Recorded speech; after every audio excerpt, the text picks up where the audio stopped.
The morning air in Chicago was cold, and the October wind stung her cheeks.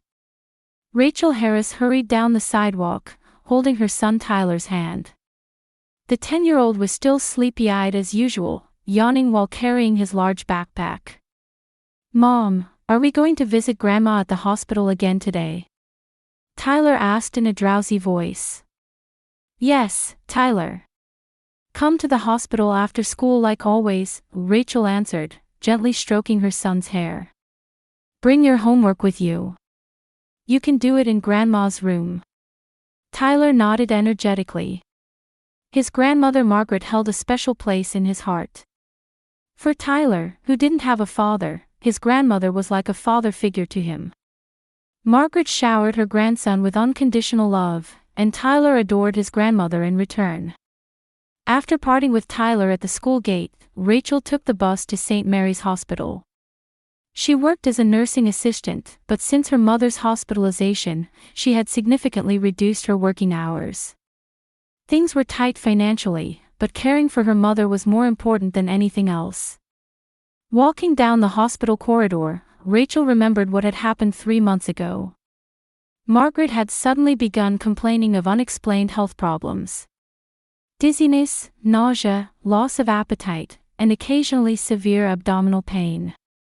The local doctor initially diagnosed it as age-related decline in physical strength, but the symptoms worsened day by day. "Good morning, Mom," Rachel said cheerfully as she entered her mother's room, as she did every day. Margaret was lying in bed wearing a pale pink hospital gown. Her mother had become incredibly thin, nothing like her formerly active self. Still, she smiled when she saw her daughter's face. "Rachel, thank you for coming. Thank you for being here again today." "Of course, Mom. How are you feeling?" "I slept a little last night. But my stomach is still bothering me," Margaret answered weakly. Rachel pulled a chair up to her mother's bedside and took her hand. Margaret's hand had become thinner than before, with veins showing through the skin. The doctors had run various tests but couldn't make a definitive diagnosis. Blood tests, CT scans, MRIs, endoscopy, they had done everything, but couldn't find a conclusive cause. "Dr. Wilson is supposed to come today," Rachel said, gently stroking her mother's hand. "He wants to discuss new treatment options." Around 2 in the afternoon, Tyler came straight to the hospital from school. He carried a backpack full of homework and had a small gift for his grandmother in his hand. "Grandma, I got 100 on my math test today," Tyler said proudly. "Oh, Tyler. That's wonderful." Margaret's face lit up. Her grandson's success was the best medicine for her. Tyler placed a small chair next to his grandmother's bed and spread out his homework. From time to time, he would ask his grandmother about problems he didn't understand or tell her about what happened at school. When Margaret listened to her grandson's stories, she seemed to forget about her illness. Around 6 in the evening, Rachel's sister Jessica visited the hospital room. Jessica was successful in real estate and was always impeccably dressed. She wore an expensive suit and carried the latest smartphone. "Mom, how are you feeling?" Jessica gave her mother a quick kiss on the cheek. "Jessica, thank you for coming," Margaret answered happily. "I don't have much time today." "I have a big deal coming up," Jessica said, looking at her watch. "But I'm worried about you, Mom." Rachel listened to her sister's words in silence. Her sister was certainly busy. However, since their mother's hospitalization, Jessica's visits had been once a week for about 30 minutes. Rachel didn't intend to blame her sister. Everyone had their own life to live. Still, she sometimes felt lonely. "Mom, do you need anything?" Jessica asked. "I'm fine. Rachel takes care of everything for me," Margaret looked at her eldest daughter. "I'm truly grateful." After staying for about 20 minutes, Jessica said, "I'll come again next week," and left the room. The sound of her high heels echoed in the corridor, then gradually became quiet. That night, Rachel and Tyler stayed at the hospital until 8 o'clock.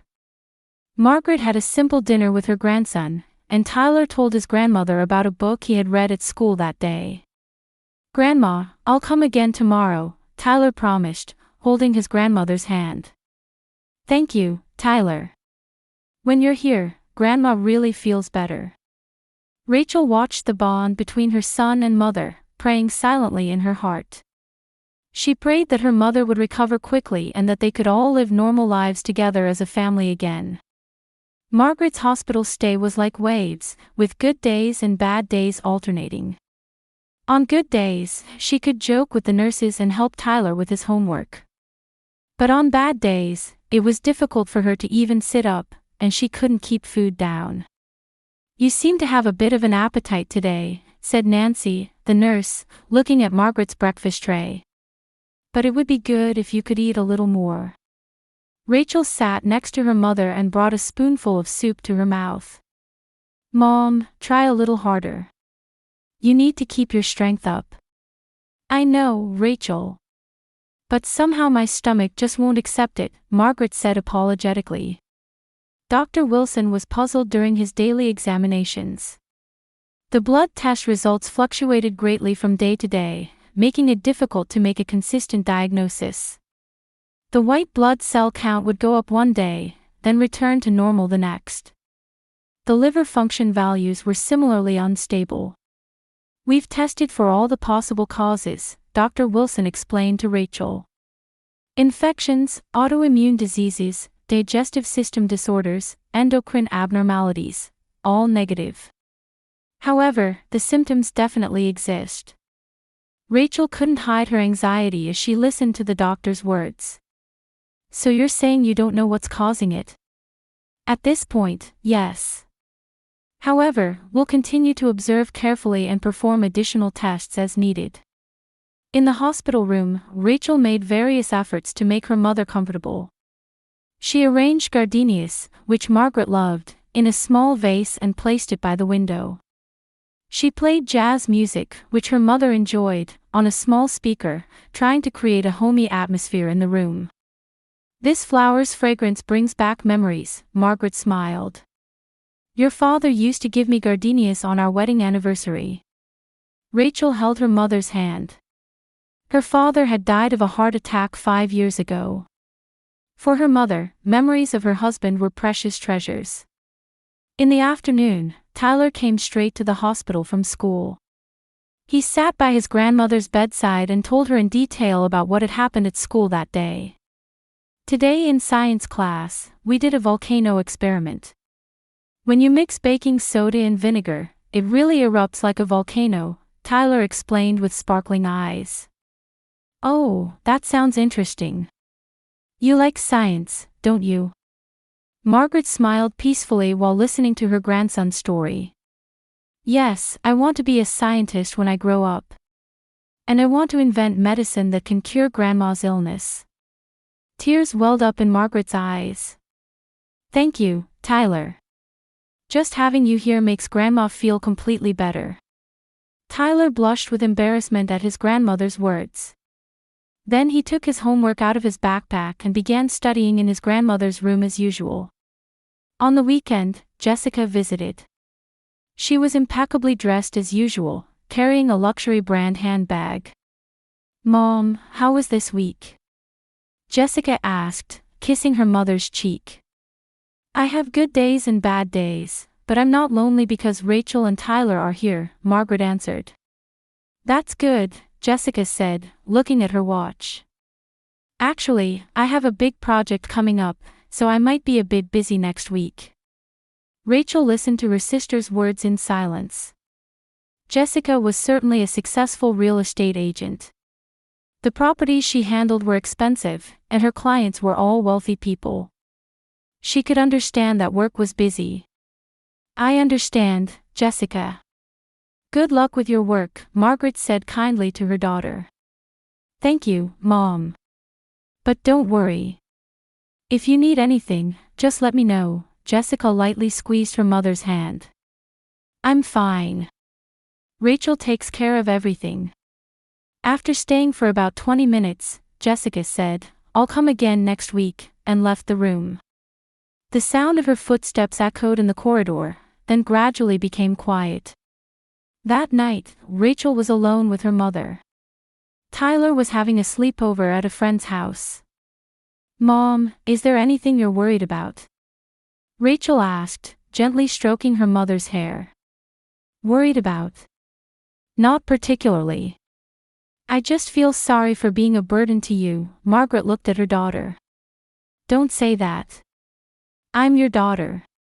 This is only natural. But you have your own life. You've reduced your work hours and are using your time for me." Rachel squeezed her mother's hand. "Mom, what's most important to me is family. More than money or work, what matters most is that you and Tyler are healthy and happy." Margaret was deeply moved by her daughter's words. "Thank you, Rachel. I'm truly blessed." The following week, Margaret's symptoms worsened again. Her loss of appetite continued, and she often woke up in the middle of the night with severe abdominal pain. The nurses watched her with concern, but the doctors still couldn't make a clear diagnosis. "You seem particularly unwell tonight," Nancy said during her night shift, watching Margaret's condition. "Did anything special happen?" "Nothing in particular. I just suddenly felt sick," Margaret answered weakly. Nancy carefully observed the patient's condition. Her pulse was fast, and her blood pressure was slightly high. Her temperature was slightly elevated, but overall she was complaining of feeling unwell. "Let me contact the doctor and perform additional tests if necessary," Nancy said gently. The next morning, Rachel rushed to the hospital when she learned of her mother's worsened condition. Margaret was even weaker than the day before, and her complexion was poorer. "Mom, are you okay?" Rachel asked, holding her mother's hand. "I'm just a little tired." "Don't worry," Margaret tried to smile, but pain was visible in her expression. That day, Jessica unusually visited the hospital on a weekday. She looked worried when she saw her mother's condition. "Mom, are you really okay? What do the doctors say?" "Since the cause isn't clear, they'll continue observing," Rachel answered. Jessica looked at her mother's face and sighed deeply. "Isn't there something else we can do?" "Right now, the best thing is to support Mom so she can be comfortable," Rachel told her sister. That night, Tyler was doing homework in his grandmother's room. Margaret was comforted by her grandson's presence and gradually began to feel better. "Grandma, today in English class I wrote a poem," Tyler said happily. "What kind of poem?" Margaret asked with interest. "A poem about family. I wrote about you and Mom." Tyler read the poem aloud. It was a simple poem filled with pure love. Margaret was moved to tears by her grandson's pure heart. And so, Margaret's hospital stay continued. There were good days and bad days, and each family member supported their mother in their own way. On a November afternoon, Chicago's sky was covered with heavy clouds. The usual quiet time flowed through the corridors of St. Mary's Hospital. Rachel was in her mother's room, helping Margaret with her lunch. "You seem to have a bit of an appetite today," Rachel said with a relieved expression, watching her mother take a sip of soup. "Yes, I'm feeling well this morning," Margaret smiled. "Is Tyler coming today?" "Of course. He said he'd come with his homework after school as usual."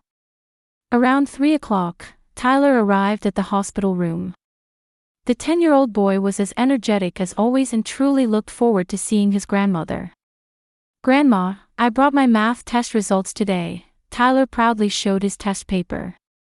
"I got 95 points. "That's wonderful, Tyler," Margaret said, patting her grandson's head. "You're really smart." Tyler placed a small chair beside his grandmother's bed and began his homework as usual. Peaceful time flowed in the room, and the warm conversation between grandmother and grandson continued. "Grandma, I don't understand this social studies problem," Tyler said, pointing to his textbook. Margaret looked at her grandson's textbook and thought about the problem together with him. This is about American history. It's about the time of the Revolutionary War. The two enjoyed studying and talking together for about an hour. For Margaret, the time spent with her grandson was the best medicine. She could forget about her illness and simply watch her grandson's growth as a grandmother. "Tyler, are you finished with your homework?" Rachel asked. "Yes, I finished everything because Grandma helped me," Tyler answered with satisfaction. Around 4:30, Nancy the nurse visited the room. "Margaret, it's time for your medicine." Nancy brought a small tray with several different medications. As usual, Margaret obediently took her medicine. "Thank you, Nancy," Margaret expressed her gratitude to the nurse. "You're welcome. If anything unusual happens, please press the call button right away," Nancy said kindly. After Nancy left the room, Margaret suddenly began to feel tired. "I'm getting a little sleepy." "Then rest a bit," Rachel gently stroked her mother's hair. "We'll wait in the hallway." Rachel and Tyler left the room and sat on a bench in the hallway. Tyler continued with his remaining homework while occasionally glancing toward his grandmother's room. After about 30 minutes, Tyler suddenly changed color. He put down his homework notebook and began walking toward his grandmother's room. "Tyler, where are you going?" Rachel called out. "I'm just going to check on Grandma." Tyler quietly opened the door to the room and peered inside. Margaret appeared to be sleeping, but something was wrong. He walked closer to his grandmother, and then he discovered something on the back of Margaret's neck. Tyler's face suddenly turned pale. He left the room trembling and returned to Rachel in the hallway. "Mom," Tyler said in a shaking voice, grabbing his mother's arm. "We need to leave here now." Rachel was surprised by her son's unusual behavior. "Tyler, what's wrong? What happened?" "Mom, please," Tyler's voice was shaking even more. "We need to leave right now." "Tyler, calm down. What did you see?" Rachel grabbed her son's shoulders and looked into his eyes. Tyler took a deep breath and said in a small voice, "Grandma's neck, did you see that scar on the back?"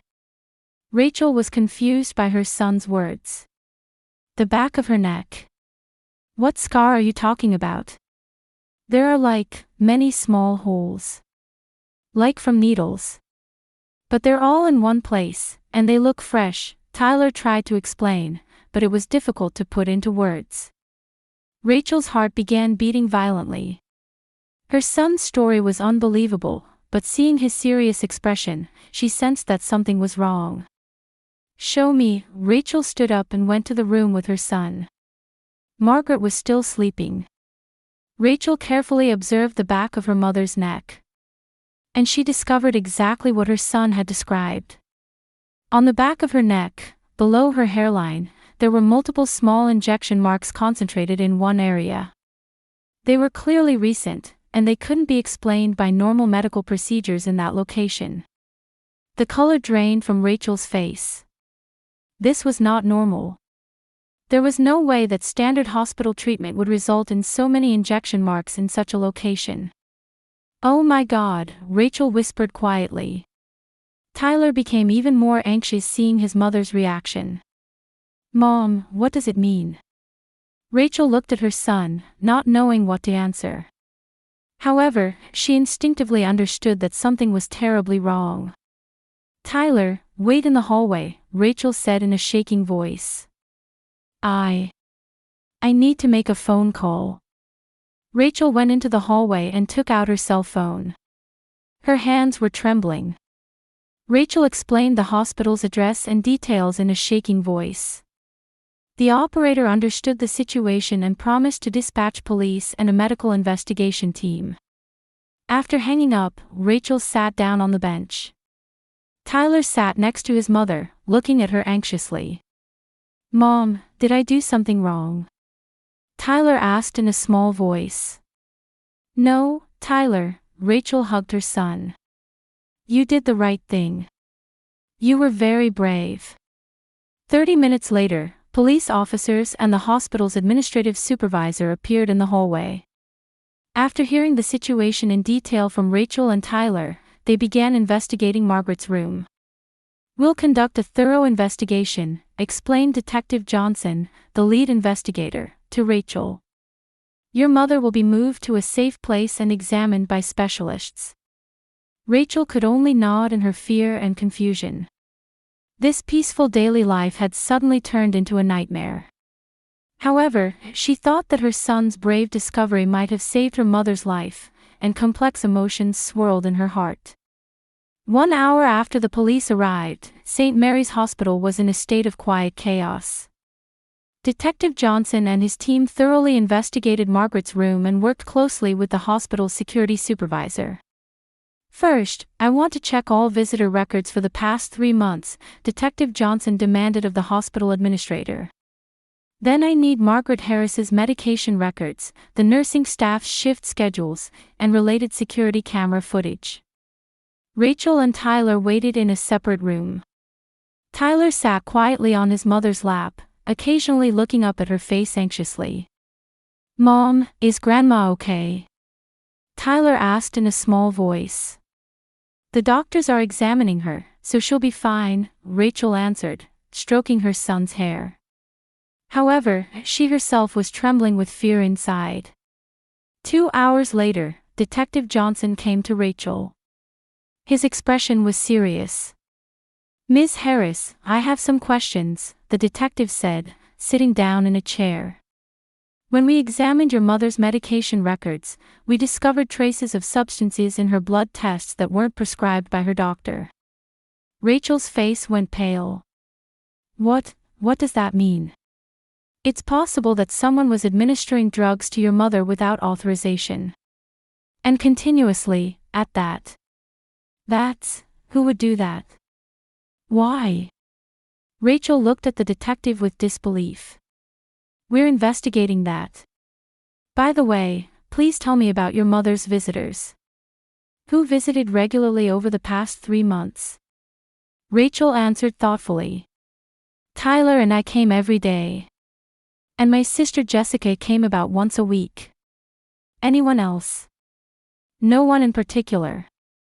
Mother was sociable, but since her hospitalization, there were hardly any visitors other than family." The detective nodded while taking notes. "Tell me more about Jessica." "My sister is in real estate. She's very busy and can't find much time, so her visits were short." Just then, the hospital's security supervisor entered the room. "We've reviewed the security camera footage. There's an interesting discovery." Detective Johnson stood up. "Show me." Rachel also went to the security room. Large monitors displayed hospital corridor footage from the past several weeks. "Look at this," the security supervisor pointed to the screen. "This shows the visitation pattern of this woman Jessica." The footage showed Jessica visiting the hospital. However, upon closer observation, there were strange aspects to her behavior. "She's officially recorded as staying about 30 minutes, the supervisor explained, but actually, after leaving the room, she remained in the hospital for a while. And there's footage of her making contact with one of the nurses." Rachel stared at the screen in disbelief. Which nurse is that?" "Nancy Williams. One of your mother's assigned nurses." Detective Johnson took immediate action. "Call Nancy Williams. Right now." 30 minutes later, Nancy the nurse was called to the interrogation room. She was clearly agitated and her hands were shaking. "Ms. Williams, please explain your relationship with Jessica Harris," Detective Johnson questioned. Nancy initially denied it, but investigation of bank records revealed suspicious deposits to her account over the past 2 months. "Please explain these deposits," the detective showed the bank records. Nancy continued to remain silent but eventually began to cry. I had no choice. Tell us what happened." Jessica said she'd pay me money. "For my son's college tuition," Nancy explained through tears. "She said I just had to give Margaret certain medications. She said she didn't intend to kill her." Rachel heard this conversation from the next room and was speechless with shock. Her own sister had been trying to kill their mother. What kind of drugs were they? The detective pressed. Small amounts of poison. She said it was a quantity that would worsen symptoms but wouldn't be immediately fatal, Nancy answered in a trembling voice. The investigation team immediately located Jessica and obtained an arrest warrant. At the same time, they executed searches of Jessica's home and office. Jessica's home yielded the remaining poison and detailed research materials about Margaret's inheritance. She had thoroughly investigated her mother's financial situation and had calculated the distribution of inheritance in detail. Also, her computer contained internet search history about obtaining poison and dosage amounts. The plan had begun 3 months ago and was very organized and cold-blooded. The motive is clearly inheritance, Detective Johnson explained to Rachel. Your mother's assets are considerable, and Jessica was trying to monopolize them. Rachel listened through tears. But why without us noticing? Rather than killing your mother immediately, she was trying to gradually weaken her to make it look like a natural death. She thought no one would suspect anything that way. The next day, Jessica was arrested at her workplace. She remained calm from beginning to end, continuing to deny everything until the moment of arrest. I didn't do anything, Jessica said as she was handcuffed. This is a misunderstanding. However, the evidence was overwhelming. The bank records, security camera footage, Nancy's testimony, and the physical evidence found at her home completely proved her guilt. At the trial, the details of Jessica's plan became clear. She had been mixing small amounts of poison into her mother's food even before hospitalization, causing her health problems and leading to hospitalization. After that, working with the bribed nurse, she continued to administer sublethal doses of poison regularly. The prosecutor stated that this crime was an extremely planned and cold-blooded attempted murder. Jessica had tortured her own mother for 3 months to monopolize her inheritance. On the final day of the trial, Jessica finally admitted her guilt. However, she claimed to the end that she was financially desperate and showed no true remorse. I sentenced defendant Jessica Harris to 15 years in prison for attempted murder, the judge pronounced. Nancy the nurse, considering her cooperation with testimony and deep remorse, received a sentence of 10 years in prison and permanent revocation of her nursing license. Rachel watched in the courtroom as her own sister was led away in handcuffs. Feelings of sadness, anger, and relief were mixed in complex ways. However, above all, she was grateful that her mother was alive and that the truth had been revealed through Tyler's courage. Margaret made a complete recovery through detoxification treatment. She spoke about this terrifying experience from her hospital bed, surrounded by her daughter and grandson. Money can change people's hearts, Margaret said sadly. But what's truly important is having family who love me like this. 6 months later, in spring, warm sunlight returned to the streets of Chicago. Margaret had completely recovered her health and begun a new life with Rachel and Tyler in a small apartment. Grandma, I got 100 on today's science test too, Tyler proudly showed his report card. He had overcome that terrifying experience and grown even brighter than before. That's wonderful, Tyler, Margaret said, hugging her grandson. You're truly my pride. If it weren't for your courage that day. Margaret's voice trembled slightly. Every time she remembered that day, she felt deep gratitude for Tyler's pure and sharp observational skills that had saved her. I just thought something was wrong with Grandma, Tyler said shyly. But nothing like that will happen again, right? No, it's all right now, Rachel answered, stroking her son's head. After the trial ended, Margaret made a big decision. She decided to donate most of her inheritance to a foundation for medical worker education and patient safety improvement. If money changes people, I want to do good with that money, Margaret explained to Rachel. So that people like Nancy won't have to make wrong choices because of financial hardship. Rachel completely supported her mother's decision. The remaining inheritance was a sufficient amount for Tyler's education and the family's living expenses. It was still painful to talk about Jessica. They never went to visit her. Margaret sometimes cried when she remembered her younger daughter, but she said she made her own choices and chose to live positively. Even with blood ties, without love, you're not a real family, Margaret said quietly during dinner one evening. But because I have you, I'm truly happy. Rachel had also returned to work. Using her hospital experience, she had begun activities related to protecting patients' rights. I don't want to waste Mom's experience, Rachel explained, so that other patients won't suffer the same kind of harm.